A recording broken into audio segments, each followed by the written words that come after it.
You are listening to Proof Text, a Glossa House podcast exploring Scripture and all things related to it. New episodes are released daily. For more information, check out glossahouse.com and subscribe to our channels on Spotify and YouTube.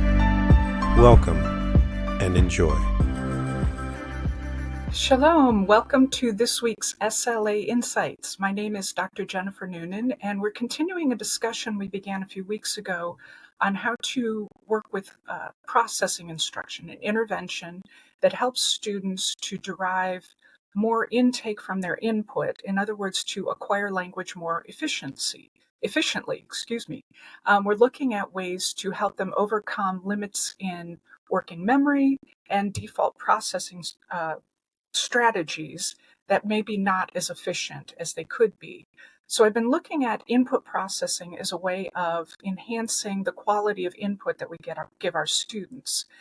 Last week, I talked about the first guideline of how to create the structured input activities that are an essential ingredient of this processing instruction, and that was to present one thing at a time, related to Creation's input hypothesis and I+1, where students need input that is 1 degree more difficult than what they currently have. So this week, I'm going to once again do a quick review just to situate ourselves what we're talking about in terms of processing instruction, but then move into the second guideline for creating structured input activities, and that is to keep meaning in focus. So processing instruction, as described by Van Patten, who created this approach, you need 3 components. You need explicit grammar information, where you talk about the grammar specifically in terms of its form and function.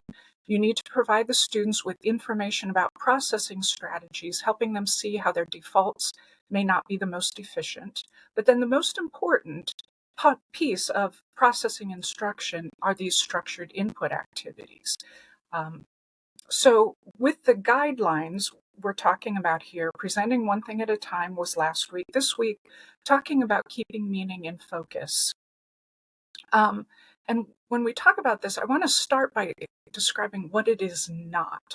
What we're not talking about is the memorization of paradigms, the memorization of verb endings, memorizing a dialogue even, and preferably not even answering questions to which everyone already knows the answer. For example, who is sitting in the first row of class?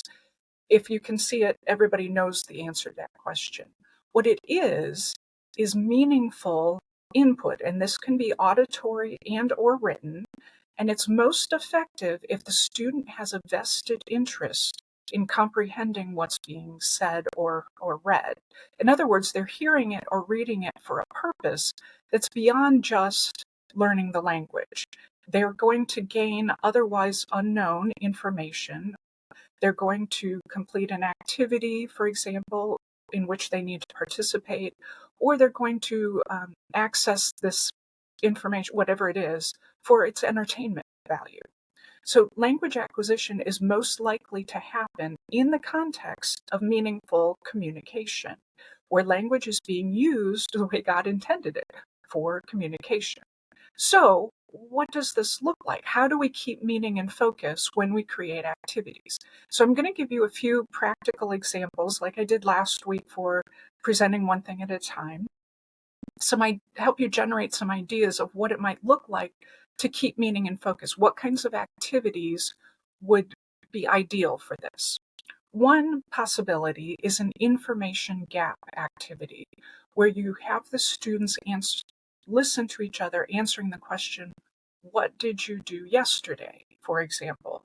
The conversation partner does not know what the classmate did, most likely, and so has a vested interest in hearing and understanding and comprehending the answer to that question. So there are other types of information gap activities. You can have them fill out a questionnaire, or you can encourage certain questions, but where one student has information that the other student does not, that's an information gap activity, and they have to work together to come up with that information. And sometimes you can provide them with the information. You give one student one piece of the puzzle, you give the other student another piece of the puzzle. They don't know what each other has, and they have to use the language to communicate that information back and forth. A second option for keeping meaning in focus is to complete an activity, for example, a role play with like games or charades.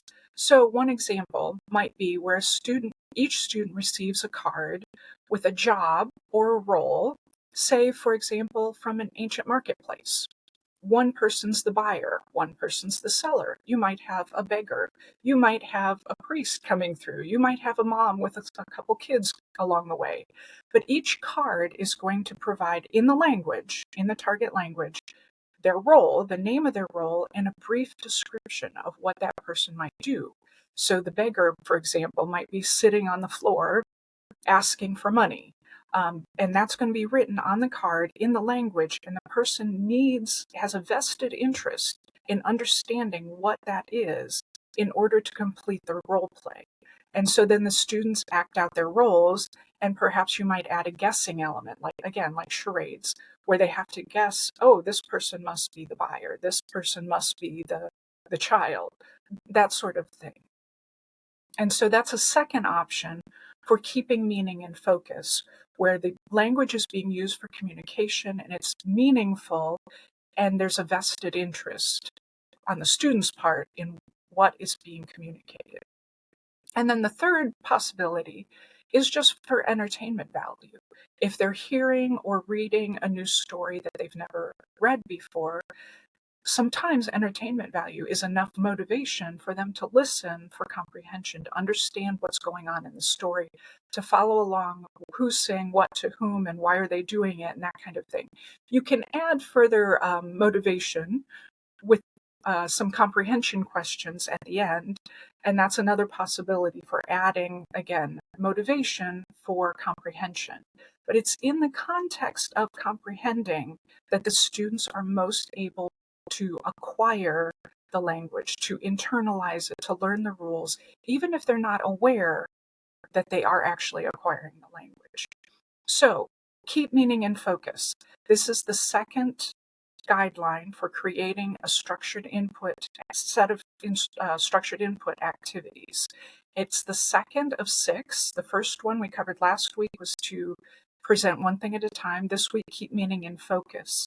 So next week, we're going to cover the third guideline, and making sure that we follow these guidelines so we can really develop input that is most effective for helping our learners acquire language most efficiently.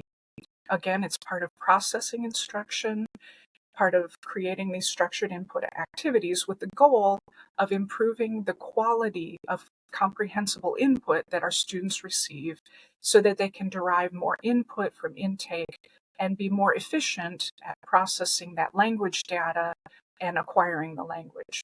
So next week, we will cover the third guideline. I hope you can join me for that one. I'll again try to include some practical ideas for how to make that happen. In the meantime, have a great week. Interested in growing your ancient language skills but not sure where to start? Glossa House can help.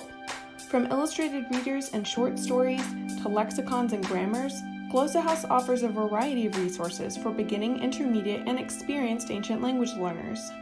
Head to glossahouse.com today. Glossa House, language resources for the global community.